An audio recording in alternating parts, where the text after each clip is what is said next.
You've been an amazingly successful businesswoman. Thank I mean, you. you've built this incredible empire and you built it from nothing. I want to go back in time a little bit because I remember the first time we met, it was at a book event and you came up to me and you said that you were the founder of Dermalogica, which of course I knew. And then you said, not bad for a girl who left beauty school in the south coast of England at the age of 16. That's right. And you have when you left, give us a little bit of the backstory, because there's nothing in your educational backstory that led you to being a kind of having a global business empire. No, the thing that is the root of everything, I think, when I trace back right from the beginning, when I was 2 years old, my father died. My mother was a trained nurse, but because she married, she had to give up her job, which was the case up until about 1967 in the UK. It was expected that once you were married, you were already going to be taken care of. So my mother was 38 years old. My father died suddenly, and she had 4 children to raise on her own. But she had a skill set that she could fall back on and keep our family together. And now, because my father had died, she was no longer a married woman, she was a widowed woman. So she was then allowed to work again. It was just a crazy story. I could write a book about that. So when my mother was raising us, she drummed into us, you always have to learn how to do something. You have to have a skill set. Because if, goodness forbid, what happened to me happens to one of you, you need to be able to put food on the table immediately. I got my first job at 13, working in the local hair salon just outside of Poole, Dorset. What kind of a weekend job? Yeah, weekend job. I tried a paper round. It was so bloody awful. I couldn't do it because when it's raining and cold, you've got to get up at like 6 in the morning to get the morning papers delivered. I couldn't. I lasted 6 weeks. I said, that's that. What else can I do? Next.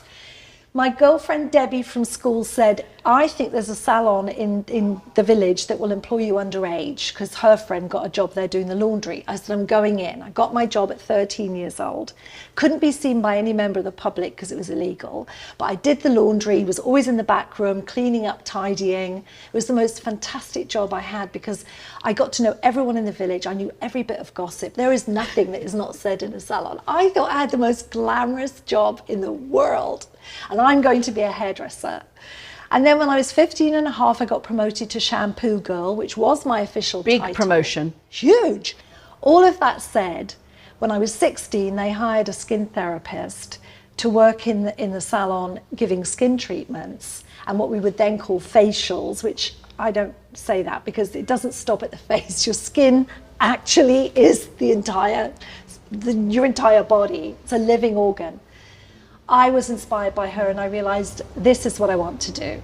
I want to be in the salon industry. I want to have a skill set. I want a skill set in my hands that literally could take me around the world, and it did. And when I was accepted to university to study skincare, you do your A-levels and then you get your results in August and then you've got like 2 weeks to make a decision. I had to break the news to my mum that I was not going to university. I was actually going to enroll at Anthony of London Beauty School, which I did. And the fee was going to be £240 for my training, and I was going to be an apprentice. I've asked you this before, but how did you get the confidence to launch a business? What made you think that you could rock up in California with all of these Americans who knew how to do it and have been, building businesses for years and think, I'm Jane Wurwand from the south coast of England with my beauty diploma and I can do it. I can launch a business that everybody will know and associate around the world with skincare. And that will be known around the world, that you could launch a business that would be known globally. I actually wrote down my first kind of statement of purpose was total world domination of professional skincare. I swear, wrote it down. Minor ambition. And it was so ridiculously huge. But I thought, you know what, I'm going to focus on that, because what that says is it's not about dominating the world. It's about how can I do my very, very best work that would influence and help change other people's lives. Because the core purpose of Dermalogica has always been skill set training. We train 100,000 skin therapists a year, separate to the product, separate to whatever product we sell to consumers. So this is the whole back engine, and it was my back engine was my training. I remember you told me a story about how when you went to primary school at the age of 5, yes, your mum tied a key around your neck. 4.5. I was in Scotland, and you start school at 4.5. And I walked to school on my own, and my mum tied our back door key on a string, a soft string, like not a coarse scratchy one, a soft bit of sort of string, and dropped it inside my school uniform, and told me, you'll use this to open the back door when you come home from school, and this is our secret, and you never show it to anybody.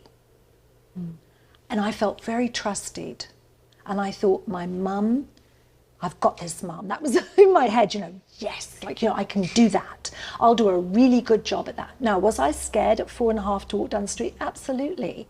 I was frightened of the dog down the road that might run out and grab me. So, yes, I was scared, but I had made a commitment to my mum, and I was going to do it, and I followed through. I'm quite sure someone would call child services now if that happened, but my mum didn't have a lot of choices, and I walked myself to school, I walked myself home, and I did it. And the thing is, Katie, as scared as I was, and I was scared, of course, knowing I could do that, that starts to build your confidence.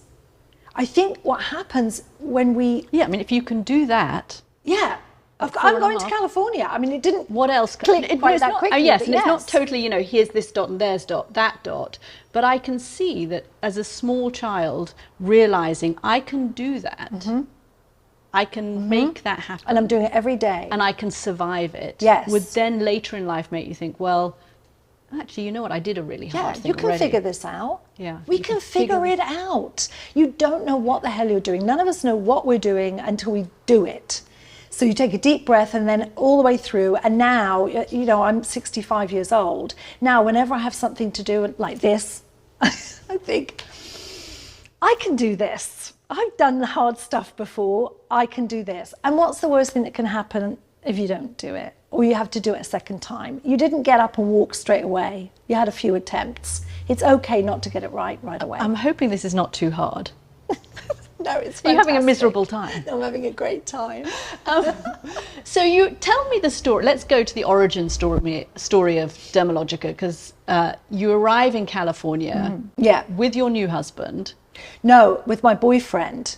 We didn't get married for 10 years. We lived together for 10 years, and then we married, I guess once we thought we knew each other. No, we married because we always intended to, but we were building the business together. So Raymond and I built this together right from day one.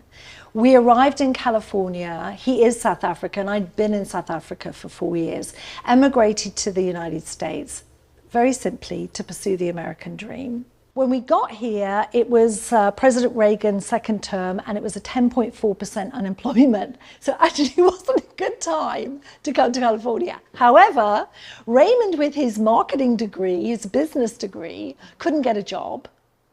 I, with my skill set in my hands and my superpower of my accent, I could walk into any skincare centre in Beverly Hills and get a job. And Score one for that London beauty school. Yeah, exactly. And that was my ticket in.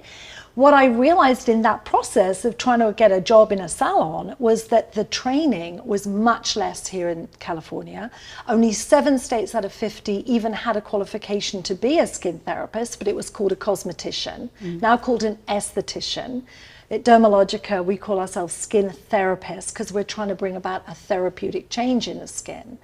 When we spotted that opportunity, the opportunity wasn't that I could work in a salon. The opportunity was I could train people how to do the things that I already knew how to do, and then